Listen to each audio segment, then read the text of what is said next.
প্ৰসংগ গুৱাহাটী মহানগৰী উন্মুক্ত মেনহল উচ্চ ন্যায়ালয়ত শপতনামা দাখিলত ব্যৰ্থ ৰাজ্য চৰকাৰ শপতনামা দাখিলৰ বাবে এসপ্তাহৰ সময় বিচাৰিলে চৰকাৰে মহানগৰীৰ কৃত্ৰিম বানক লৈ গুৱাহাটী উচ্চ ন্যায়ালয়ত দাখিল হৈছিল PIL এপ্ৰিল মাহত কৃত্ৰিম বানত প্ৰাণ হেৰুৱাইছিল 4জন লোকে পূৰ্বৰ শুনানিত উন্মুক্ত নলা নৰ্দমা বন্ধৰ বাবে চৰকাৰক নিৰ্দেশ দিছিল ন্যায়ালয়ে মহানগৰীৰ লগতে সমগ্ৰ ৰাজ্যৰ চহৰাঞ্চলৰ কৃত্ৰিম বান সন্দৰ্ভত দাখিল হৈছিল আনেক PIL এই PIL দাখিল কৰিছিল অধিবক্তা সন্দীপ চমৰীয়াই দুসপ্তাহৰ ভিতৰত চৰকাৰক শপতনামা দাখিলৰ নিৰ্দেশ ন্যায়ালয়ৰ চাওক এই আপোনাৰ আবেদনৰ আগত এটা কথা কওঁ জুবিন দাৰ এটা জনপ্ৰিয় গীত আছে মৃত্যু এতিয়া সহজ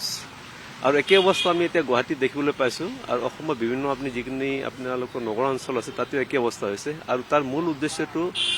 কাৰণটো হ'ল আপোনাৰ কৃত্ৰিম বান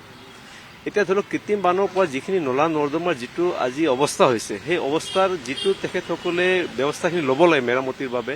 সেই ব্যৱস্থাখিনি আমি লোৱাটো দেখিবলৈ নাপাওঁ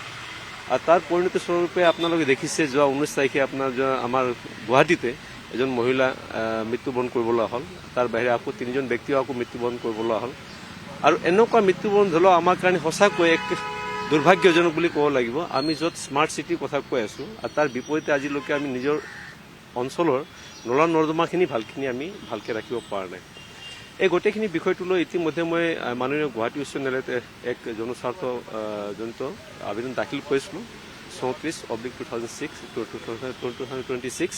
আৰু যোৱা 12 তাৰিখে মাননীয় আদালতে এটা নিৰ্দেশনা জাৰি কৰিছিলে যে গুৱাহাটীত যিমান মেনহলবিলাক খোলা আছে গোটেইখিনি মেনহলবিলাক বন্ধ কৰি তাত কি উপযুক্ত ব্যৱস্থাখিনি ল'লে এক শপতনামা আকাৰে আজি আদালতত তেখেতসকলে দাখিল কৰাৰ এটা নিৰ্দেশ জাৰি কৰিছিলে কিন্তু আজি তেখেতসকলে যিহেতু তেখেতসকলৰ বধৰ কামখিনি সম্পূৰ্ণ হোৱা নাই এসপ্তাহ আৰু সময় বিচাৰিছে মাননীয় আদালতে গোটেইখিনি বিষয়টো চালি জাৰি চাই এসপ্তাহ আৰু সময় তেখেতসকলক দিছে কিন্তু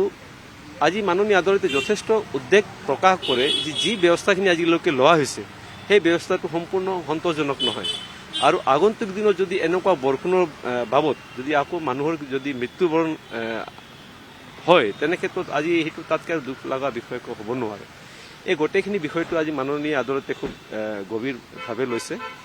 আৰু আশা ৰাখিছোঁ এসপ্তাহৰ ভিতৰত গুৱাহাটী বিশেষকৈ যিটো অঞ্চল আছে গোটেইখিনি তেওঁলোকৰ যিটো নলা নৰ্দমা সমস্যাখিনি আছে মেনহলবিলাকো আছে সেইখিনি তেখেতসকলে নিশ্চয় গুৰুত্ব আৰোপ কৰিব